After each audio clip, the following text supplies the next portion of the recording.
So, good day, our dear participants from different parts of the world. Mostly for this session, we are very welcoming the local participants exclusively. And today's session will be called a workshop collection development and will be presented by my colleagues, senior expert librarian Joseph Yap and expert manager April Manabat. Thank you.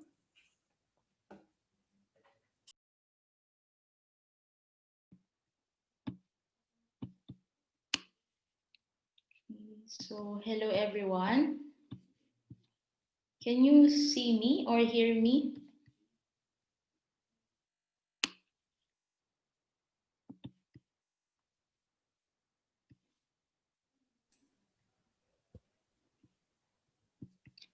Okay. Hello everyone. Can you hear me or see me? Can I have any confirmation if you can see or hear me? Can I have some yes. All right. So thank you so much for joining us again. So hello everyone. Thank you for joining us today on our workshop. I am April Manabat, and with me is Mr. Joseph Yap, and we will be discussing with you some ideas about collection assessment. And I know that most of us or most of you are familiar with collection assessment, but how many among us have been really conducting the regular collection assessment in our library? So can I see or can you show me some hands or who among you have been doing some regular collection assessment? Right, I think there are some who are doing some assessment, so that's good to know. Okay, moment. Okay, so our session for today will focus on two collection assessment.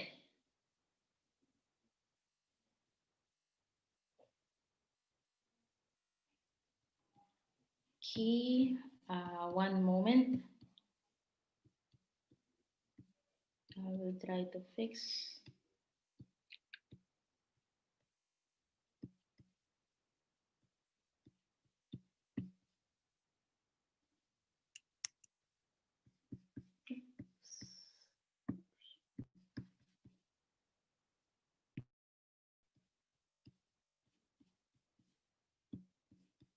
Okay, can you see my slides?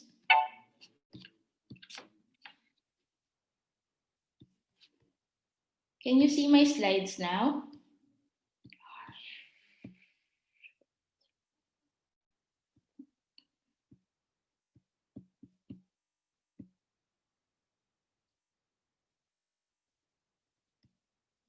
Okay, April, we can see it.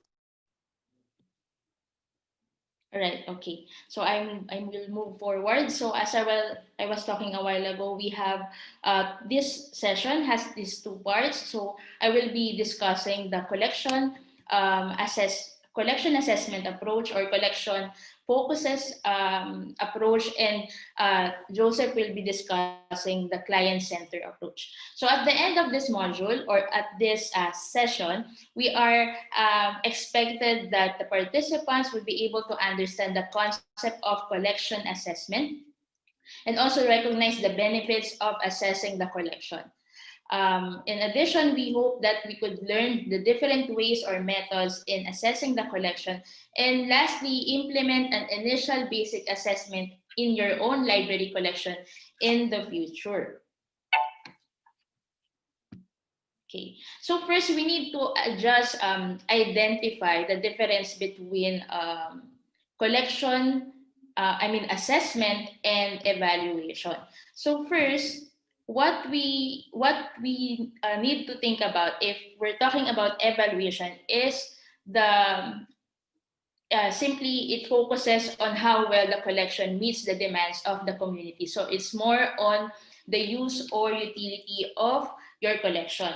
On the other hand, assessment focuses on the collection's purpose and how well it meets its purpose. So basically, this focuses on the quality of your collection. Okay. So according to Aaron Dobbs, the editor of the Library Assessment Cookbook, he compared assessment into cooking. For him, assessment is like cooking, wherein there is a combination of qualitative and quantitative data, or what we call ingredients or technique, to provide us with some texture or flavor in our recipes or in our dishes. So as you may know, if you're like cooking some dish for the first time, you would like, after following some recipes, you would like to have your friends or or family members to taste your recipe, and together with some of their feedbacks and reviews, you will be able to make this recipe more improved during the next time that you would like to cook the same meal. So it's the same with assessment, because with the use of different techniques or data, you will be able to come up with your own analysis or your own result of the collection assessment, and coupled with some of the assessment or reviews or feedback from your bosses or from your clients or other colleagues, you will be able to further improve your assessment. So during the course of my presentation, I will be making use of the analogy of cooking and collection assessment. So first, we need to still define the collection assessment on its technical side. So collection assessment is the systematic evaluation of the quality of a library collection to determine the extent to which it meets the library service goals and objectives, and as well as the information needs of the clients. So this is an evaluation or an assessment of your library collection, and to check if it meets the demands and the needs of our users. So as I said a while ago, we will be making use of the analogy of cooking. So now, when we're trying to think, why do we perform collection assessment? So these are some of the nutrition information or nutrition facts about performing an assessment. So if the collection is meeting its objectives, so we need to know if our collection still meets the objectives of the school or the curriculum that we are serving.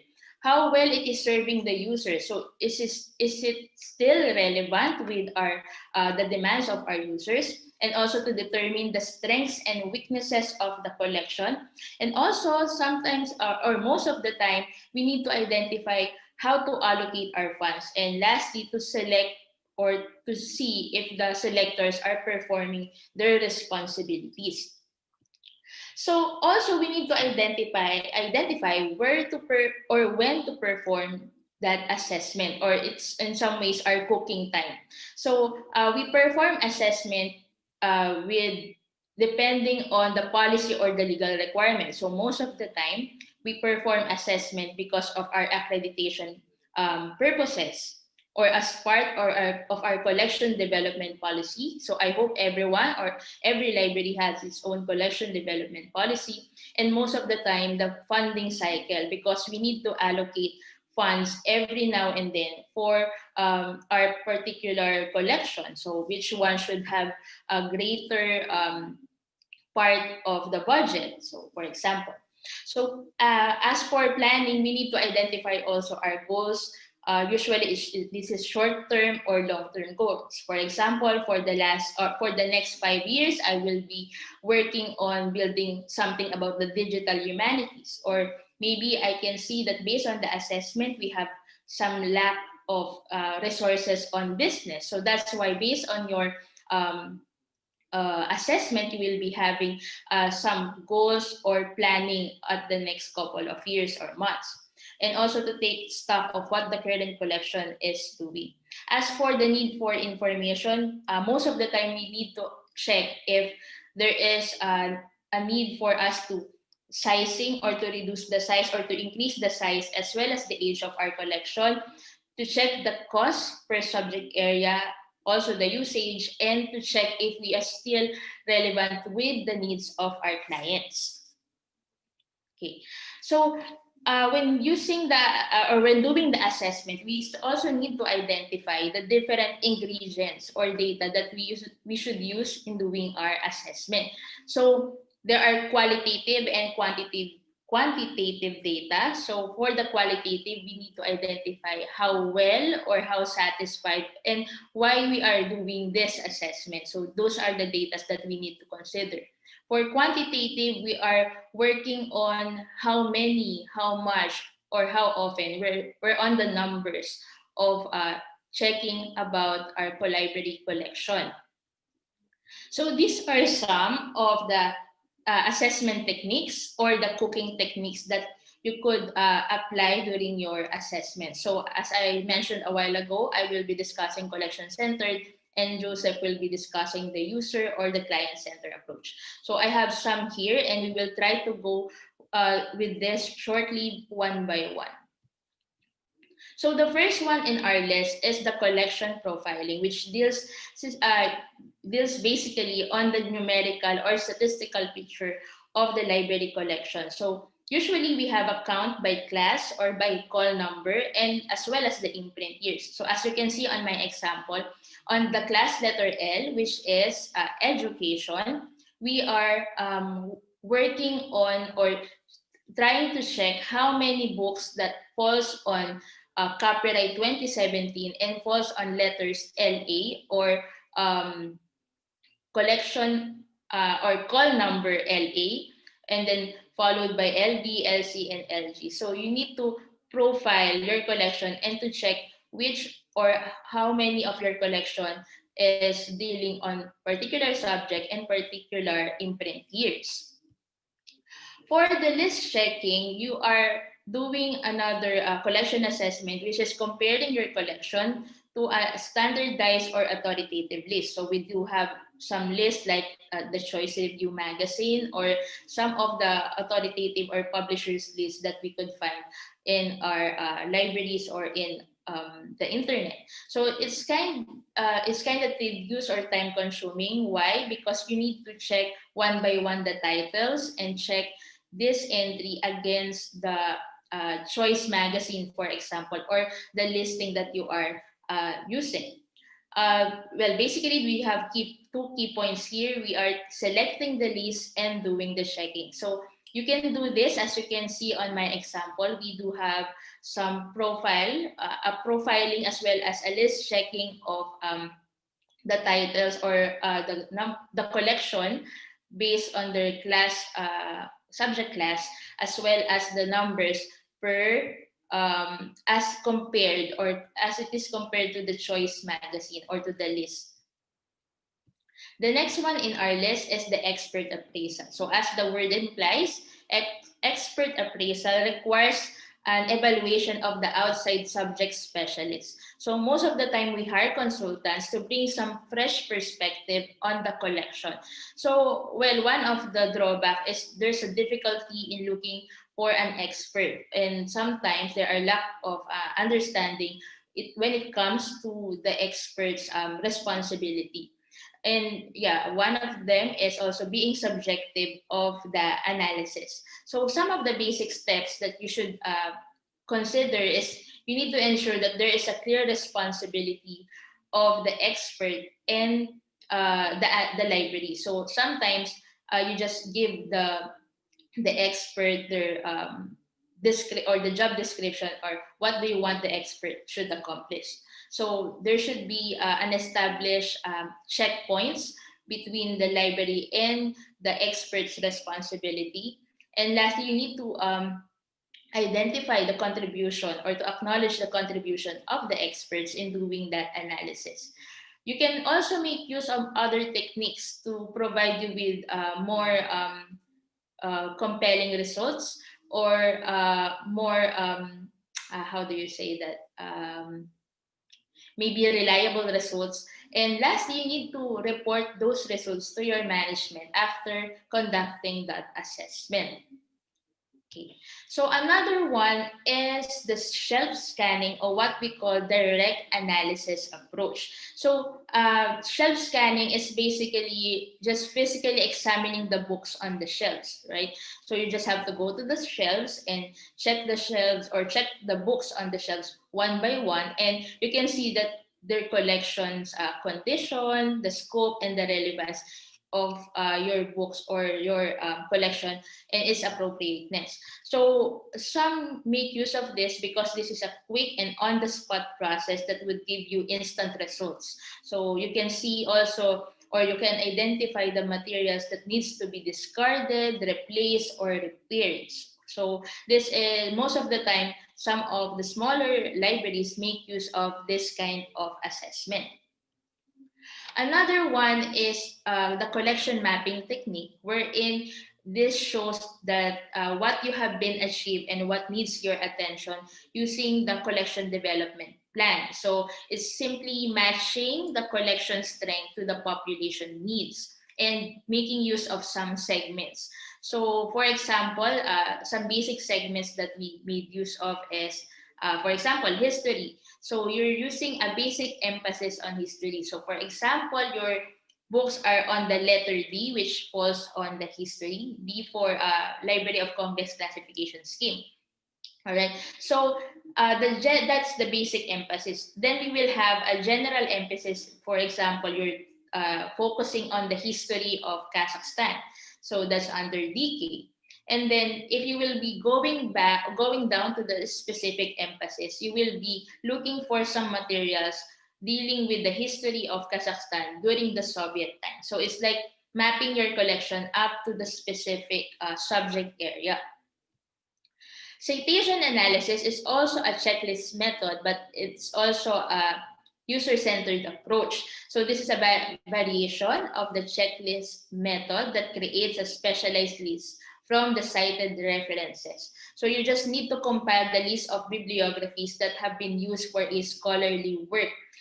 Most of the time, it's easier to conduct because you just have to go through with some of the materials, but still they are considered time consuming because you need to go through one by one with all of these references. And you can also check the referencing behavior of the users. However, there are some students and faculty that are not into writing researches. So if you're doing a citation analysis, you would come up or probably make use of the limited researches available or done by your faculty or your students. Another thing is a comparative statistics collection assessment approach. So this make use of the information about the collection size, the expenses, and the use of your collection, and comparing your statistics to a benchmark or a model collection. So for example, you are comparing your library to another comparable library also. For example, if your library is onto scientific, is a scientific university or a scientific library, make use of your comparison with another scientific or scientific library. So most of the time it can be easily obtained due to the requirements. So you can just get the statistics and maybe go to a library or a model library and make use of this benchmarking technique. You can also make use or present the quantitative data to your stakeholders, especially if there is you want to be at par of that particular university. However, it is prone to human error because there are some details that needs to be checked. So sometimes they think of garbage in, garbage out because it's really prone to human error. Okay, so you should be able to identify that there is a cautious or a fair comparison that exists. You cannot compare an apple to an orange, right? So you need to have to make or to identify a library or a university that is comparable with what you are having in your university or in your library. I think this is the last, applying standards. So this is also a quick and easy tool because you just have to make a comparison or to measure your collection based on what the official body considers critical. So basically, you're adhering or just meeting the specifications on the standards. So maybe you have a standard for collection in a higher education institution. You might want to use those standards and check if you are meeting those standards. So these are basically used for as basis in allocating the funds or sometimes granting awards or accreditations. It can also be identified, or the information can be used to identify things that have been done to meet the standards. However, some of the drawback is that some of the libraries just make use of this standard just to achieve the bare minimum, or if they just get the minimum or they just meet the minimum, that's it. So sometimes it encourages mediocrity among libraries. And also, because you're using a standard by an official body, most of the time there are local issues or considerations that are not being used or that are not being considered while doing this assessment with applying standards. Okay, so these are some of the collection techniques or cooking techniques that you can use for your assessment.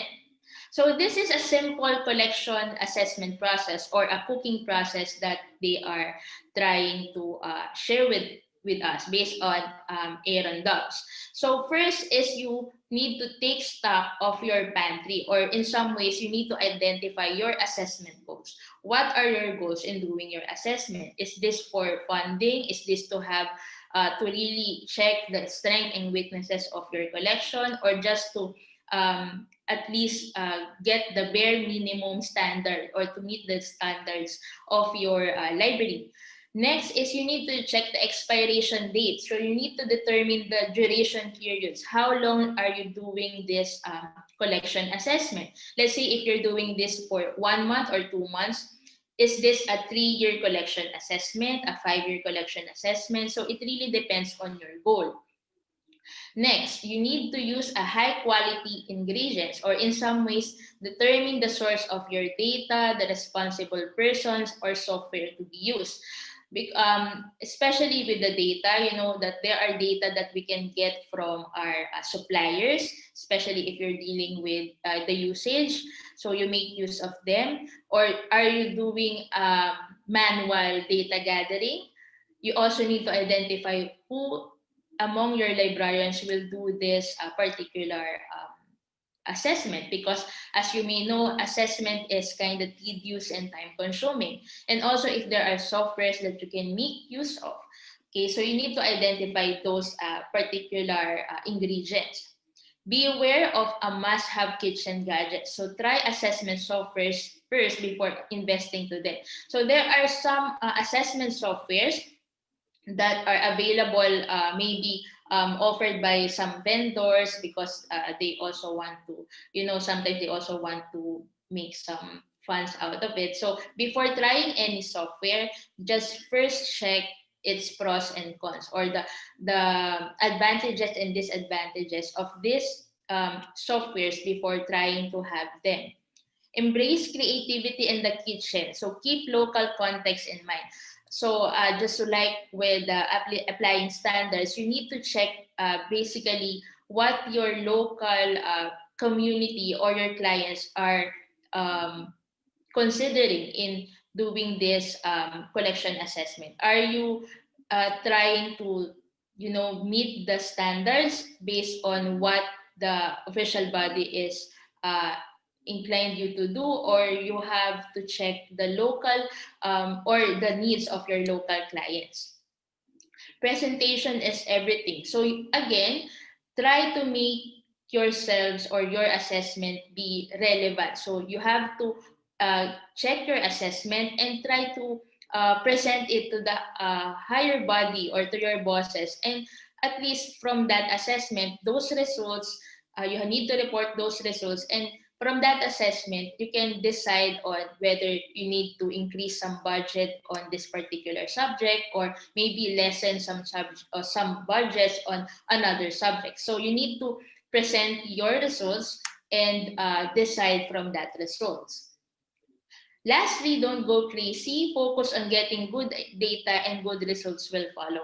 I understand that doing a collection assessment is kind of tedious, as I mentioned a while ago, and there are so many things that you can make use of. But still, I am encouraging all librarians to make use of an assessment and to make use of different assessment techniques or processes or approaches to give you more results, especially if you're looking for some good data for your information and making informed decisions in your collection planning.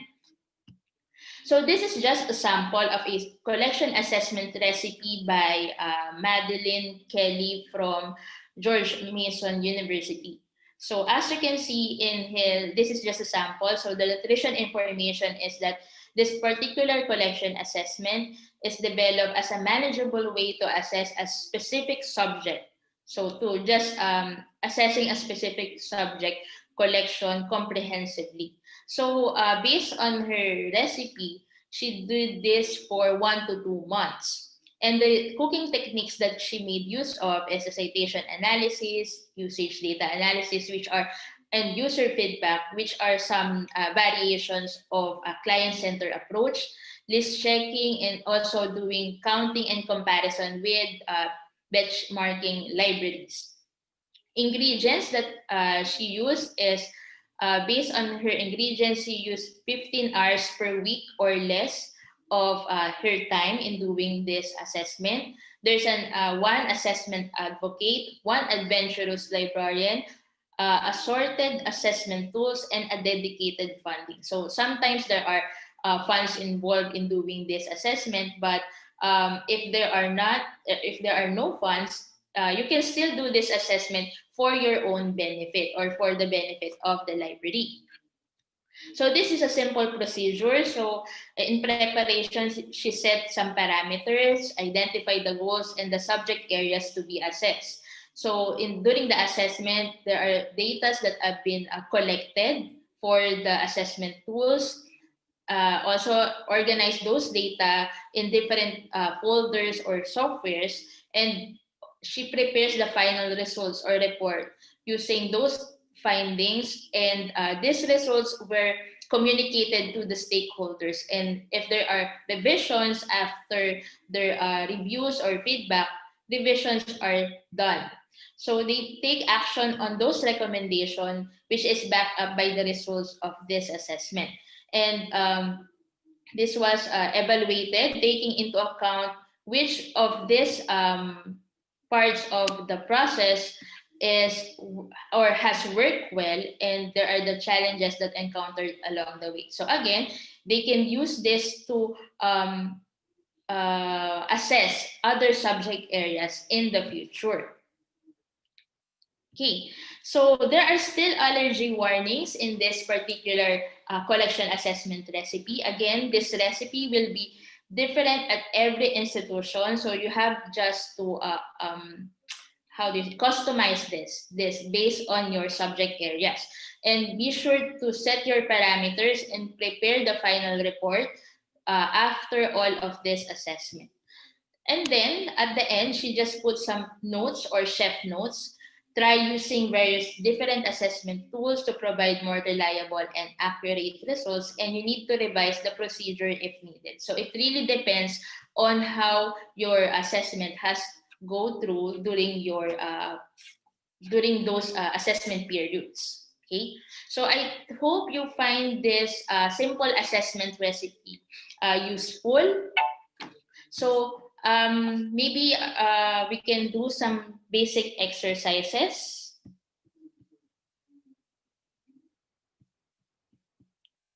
Okay, so I think you can try doing this exercises for now. There are questions, I think, but maybe we could entertain this after. I'm not sure if we can check this, but here's a simple exercise. So for example, you're doing a simple collection assessment or collection mapping using the collection mapping techniques. So you need to match the books from the column B. These are the book titles against the subjects on the column A. So again, the procedure is like you just have to identify which among this book will be used for a particular subject. Okay. So maybe you could just put them on the chat if you want. Okay, so which among these books falls or may be used for the subject a biased world? So something like that. So maybe you could just put 1, 2, and 3, and then your answer. Let's say, for example, 1 is letter A, 2 is for letter B. So there are books that can be used for 2 subjects. Okay. So maybe you could try to put some of your answers on the chat box.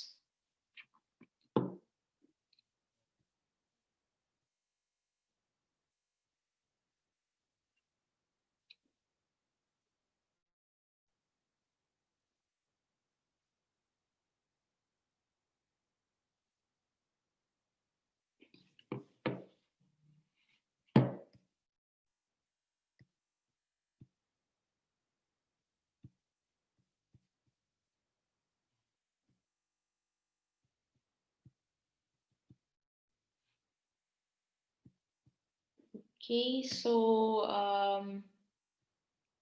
I hope you understand. Okay, so there is one answer there. How about the others?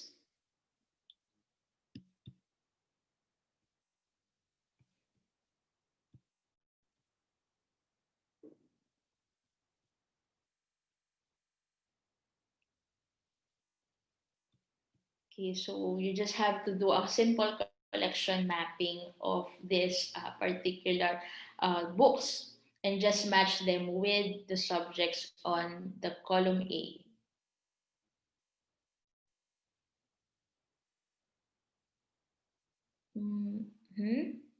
Let's see.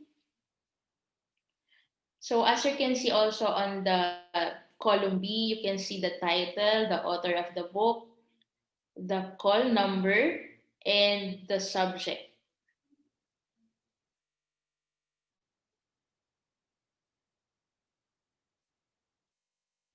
Okay, so maybe just let's try to answer maybe the first one. What do you think is the subject related to? What do you think the subject related to number 1? Which letter, or I mean, what title of the book for number 1? CAS 365. This is, for example, a course code, and the subject is a bias world. So for number 1, what would be the correct book title? It's letter. Yes, it's. I think it's really obvious. Letter C. Letter C is the translations from Abay, and you can see that even in the call number and also in the subject, it's more of Abay. So the correct answer is for number 1 is letter C. Number 2, WCS202, Introduction to Public Speaking. What do you think is or are the books related to number 2? Can I see some answers there? For public speaking.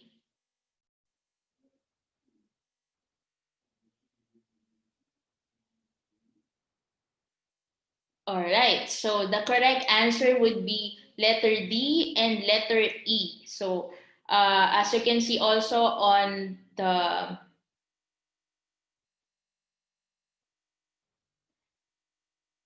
okay, as you can see also there are some books that are related for number 2. So it's letter D and letter E. And finally, number 3. For number 3, what letter? 3, yes, it's letter A because it involves something about English rhetoric or English language and rhetoric. So that's basically how you do a collection, a simple collection mapping. Okay, I will try to do this as fast. This is just, well, thank you for participating on that simple exercise. And this is just a simple example of the recipe that we have. So you can do this on your own. We will be sharing the same slides with you. So again, that's it for me. I will be turning over my presentation to my colleague, Joseph.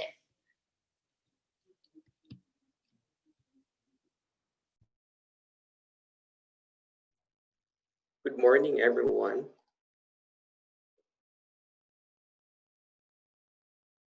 Yeah, can you just please continue the slide?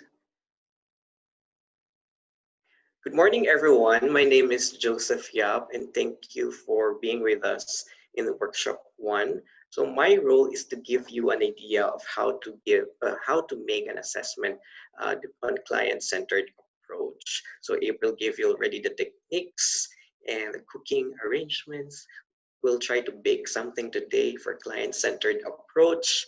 So let's proceed with the next slide. So I also have 3 objectives. We're going to enumerate and explain with you the different approaches used in client-centered collection assessment methods. We'll try to educate ourselves, if maybe review some of them and give us advantages and disadvantages of client-centered collection assessment methods, and to provide the basic examples on how to do these kinds of approaches. So most of the examples given here are actually from William Frias. If you can just click one more. Yeah, so client-centered approach, I gathered these approaches from the text or manuscript written by William Frias from De La Salle University. I asked her permission to get them because she compiled them. So we'll be talking about 5 of them. First is circulation studies. Second is resource sharing statistics analysis. Third is citation studies, which was also tackled by April, but we'll be focusing more on client-centered. And user surveys and focus group discussions. As you know, library work with many different kinds of people, and we put emphasis on our clients or users. Okay, so next slide, please. So client-centered approach. This is a kind of method of assessment that depends on inputs coming from our beloved users. No, we want to get their perceptions, what they need and what they want. So it focuses on the degree of which users find the collection useful. So if you can give me one more click, there are 3 kinds here. One more click for, and then one more click. Yeah, so users' perception. So it means how users see the collection. So we ask them, do you think our collection is of low quality or high quality? What is more advantageous to them? So basically, it's more about, because we are an academic library, everything is based on their research and academic needs, right? So those are what they need for their everyday studies, their assignments. If we have enough collection to provide for every detail, that's like what April mentioned, collection mapping, right? So for this specific course, do they have supplementary materials? Do we have those supplementary materials? And if we don't have them, can we measure the strength of the collection? And also, the library doesn't only focus on the academic needs. We also need to provide what the users want. So we need to ask them, do you provide some board games? Do you provide some children's collection, some novels? Do you have media, like movies or for entertainment or for leisure reading, some novels? So we also ask them because we want to make sure that the library is the center of learning in the university. Okay, so next slide. Oh, so first is circulation studies. So April mentioned one approach a while ago. It focused on the counting of the books remaining in the shelf. Oh, no, go back first, sorry. So circulation studies is more of how many books were loaned or checked out already. Are there still items not being used? So we need to count them based on statistics, based on the records. So there is a popular way of conducting this. It's called the transaction log analysis, right? So we count them. So if we have our own system, it generates a report, then we know which items from our collection are being used. So there are advantages and disadvantages because it's based on data. So it's more of objective, right? And data will be helpful during the reading process. So you know already what items from 3 decades ago were not used. So maybe you can decide if you have the deselection or reading policy, then you can adapt it already. And it's easy for you to decide based on data. It helps us in the decision making. And the disadvantage may be some data may not be complete because as you all know, some of the items, let's say books left on the tables, probably they were not checked out or you don't record them as an item borrowed or took out from the shelf, right? So it sometimes we lack those data, we lack those statistics. So we need to add them in our policy as well so that we can count the number of real items being, maybe they just scanned it, but still it was used somehow. It can be used in their bibliographies. We don't know. So that's circulation study. So next, please. So this is an example of a circulation study on a 5-year period, right? So we focus on one subject here. So if you will notice, we're using Library of Congress classification. Subject category here is Q for sciences. So from Q1 to QR, microbiology. So we count them based on statistics from 2002 to 2007, and we added them. We got the sum. So for 2002, let's say to 2007, there are 1,194 checkouts for the general classification, and so on. Next slide. So how do we do that? There is a formula for this, right? So the data was analyzed by solving the mean or the average. So this one, so we need to get percentage of use per category. So let's say total category usage multiplied by 100 over the total usage. And we need to get also the average annual usage, which is the total usage over the total number of years, which is 5 years. Next slide. So this is an example. Let's say we focus on one category, which is science in general. The total usage based on the table is 1,194. Can you click with me? One more. Thank you. So 1,194 multiplied by 100 divided by, this one, the total usage, which is 16,782 for the total usage. It gives us 7.11. So that is the percentage of use per category. And the average annual usage, if you divide 1,194 by 5 years, is we get 238 points. So that's for science in general. So that's circulation studies. Next slide. We focus on resource sharing. We all have probably one kind of service. Maybe we have the referral service, we have the interlibrary loan, we have the document delivery. Let's say we focus on one of them, right? So let's say document delivery service. We count the number of documents that documents requested by students and faculty, and the documents we were able to deliver to them successfully. So what are the advantages? Data is recorded, they are available, you can count them. Data being studied reflects the real need of users. By demand, you get to know them. But there is also a disadvantage because resource sharing may only be patronized by only a group of users. The main problem here is when the library lacks promotion or marketing. So that's a downside of it. So this is just an example of our resource sharing statistics for document delivery. Notice on this pie chart, the largest group of people coming from the School of Education and Digital Sciences says there's 37.8%. Comparing to another equivalent larger school, which is School of Sciences and Humanities, with only 68 or 9.4%. So we count them, we present them by report, and then it also gives us an idea that, oh, maybe we need to increase budget because a lot of them requesting for interlibrary loan or document delivery, right? So next slide. The next study is citation. This is a more tedious one. This is more research level. So it's basically, we need to check the reference list or bibliographies, and then we will get to know what collections or what items are being used by our users. Say after the end of the semester, you gathered all the faculty publications, the journal articles they produce, thesis or dissertations, and then you check them. You have to have a group of people doing citation studies, and you just need to check, are they available in our collection, in our e-resources, in our print collection, which means it gives you an idea. If they are using other items they got from somewhere else, you need to purchase them. It's just it looks easy, but it's really a tedious process, right? So it gives you a way to know what you need to purchase more. So there's advantages and there's disadvantages. It's time consuming and labor intensive. Yes.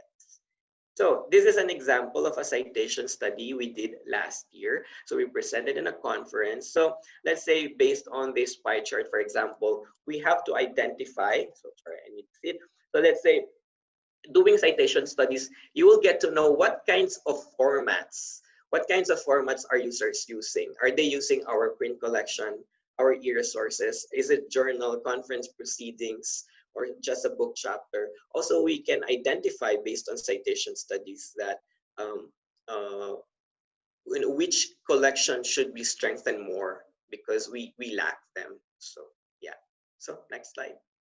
Another one, the fourth one, is user surveys. So maybe we are really familiar with user surveys, right? We send out maybe in a year, we send out once every 2 years to get a feeling of what do they feel about the services, the programs, not only the collection, but the services and programs as well. But we are now talking about the collection, right? So we send it out, we ask them, it gives us an idea of the academic community really needs. So you need to get a sample from, and because this is inclusive, because it is sent out to all the academic community, from the faculty, even the staff and students, to know what they really want. And you need to decide if the survey will be oral or written as well. But it's easier now because we can just send it through email and they can just answer it. Maybe you provide a duration, just like what April mentioned, like there's a time, a duration or time. And yeah, you need to identify the method of sampling as well. But there are also disadvantages because having user surveys can be subjective as well. Because if we have those clients or users that had a bad impression of the library before, then probably will give us a very low remark, or they give us other, probably, I hope they give recommendations or suggestions at the end of the user survey. Example of a user study is like this. So you will ask them, from the collections that we have, encompassing all from textbooks to reports to thesis to audio materials, and then you ask them to rank them, right? So from most adequate to not at all adequate. So you give them an idea. Can you give me your ranking for textbooks? Is it most adequate, moderately adequate, like that, right? So it's okay. So the survey looks like this, and there's a formula again to do that, but let's make it simple here. So if you can give me one more click.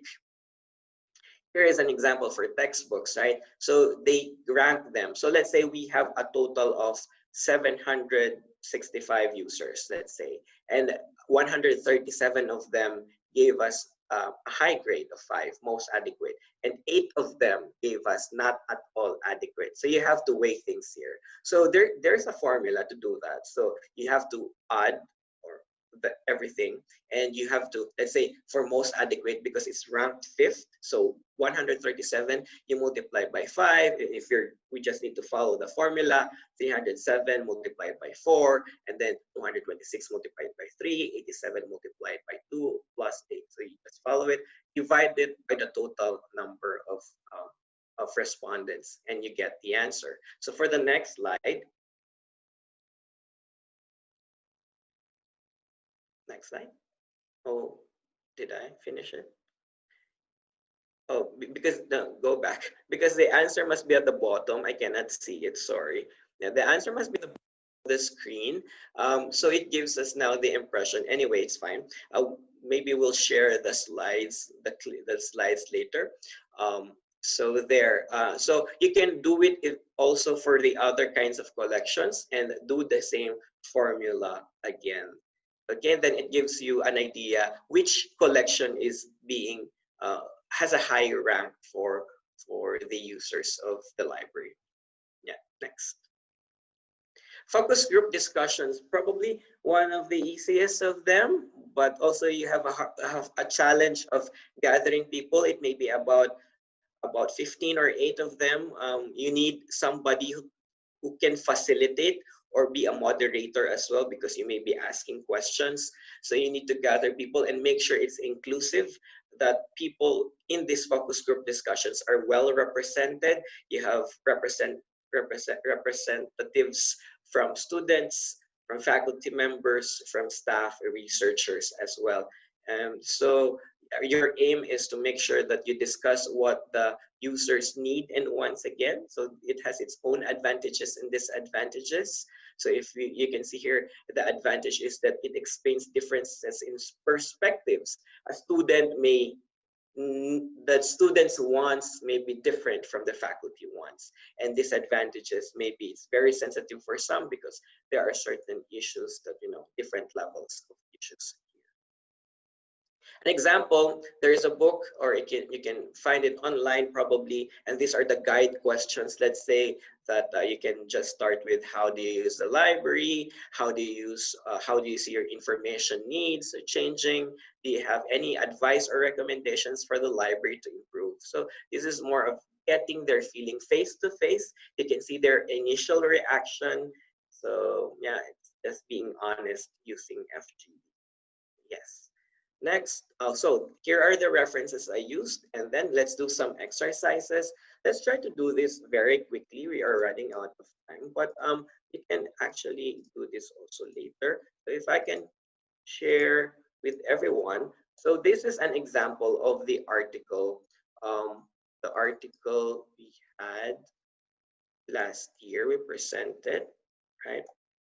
Okay, so the first link I gave is to make sure you find this article. So I shared with you the link to this article. So if we can go to the next slide, please. Yeah, next slide, please. So also open this link if you can. This is accessible for everybody. So just open the A to Z journalist from our collection, Nazarbayev University. So I hope you have 2 tabs now working, right? So next slide, please. Now, I can give it to you as an assignment because it's better to ask questions later. So make sure you do this as your assignment. I gave you the links. Now, go to the references list of the article and find out how many references were used by the authors, okay? And this is an example of a citation analysis for very simple only. So from that list, how many came from journals? And maybe identify how many came from books, from book chapters, proceedings. And find the journal titles using the online journal title list. Let's say you are working in our library, right? You're working here and you get the feeling of that. How many journal titles were found? How many journal titles were not found? And do you think we have a strong collection? I'll give this an assignment because we have 5 minutes left. So let's give it to the Q&A. Next slide. Thank you, everybody. So yeah, we are happy to get questions now. Thank you.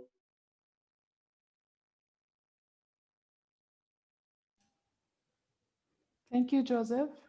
Thank you, April, for your very interesting and enjoyable presentation.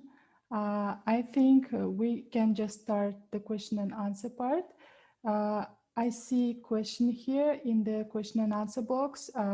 What client-centered approach you have in Nazarbayev University Library? Is it more oriented on faculty requests or students? Okay, so okay, I'll try to answer. What client-centered approach? We have to be honest. We haven't started yet. As you know, we are 10 years. We are very young university. These kinds of assessments are just being introduced. So we are going to do this eventually in the years to come. And that's why it is also a good thing that we are sharing it. We had this year, actually, we also an in-service training for our librarians in the Nazarbayev University. And I think hopefully in the future, we are going to do such approaches. So currently, we are still building this and we have to identify the appropriate approach, both for collection-centered and client-centered. If April wants to say anything. Yeah, I must agree with Joseph about this.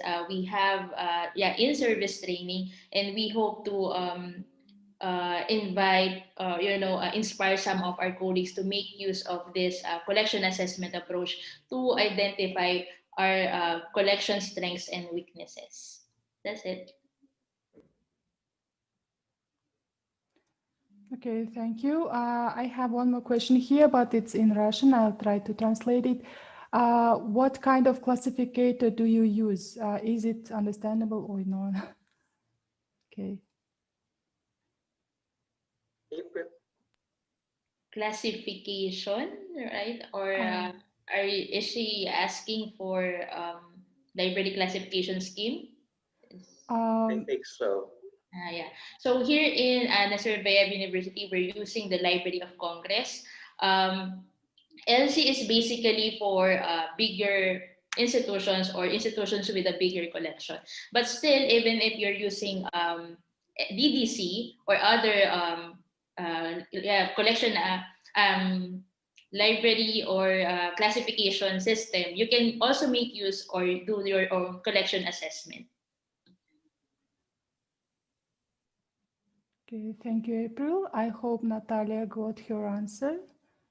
If not, please let us know. If you have any questions, please use the chat box or question and answer section.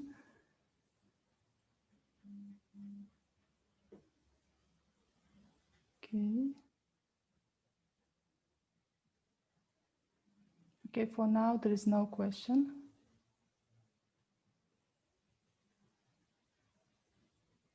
So you can just email us, right? Or send us an email anytime and we'll try to answer your questions and probably help you out.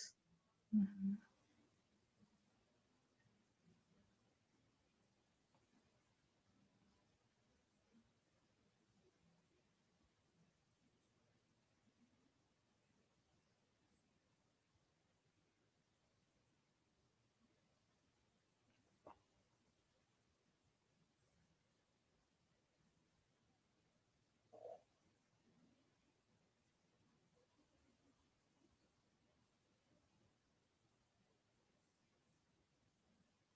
Yeah, so maybe just to end, thank you so much again for joining us on this session.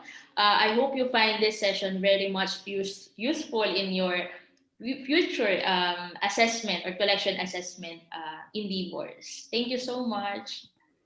Okay, thank you, Joseph. Thank you, April. I would like to thank all our participants for joining us in this session. And once again, I would like to thank our generous sponsors for making this conference possible. Our gold sponsors, Clarivate, Elsevier, Microinformation, Springer, Wiley, and Walter Kluwer. Our bronze sponsors, EBSCO and SPIE. Thank you so much for your support. Okay, thank you.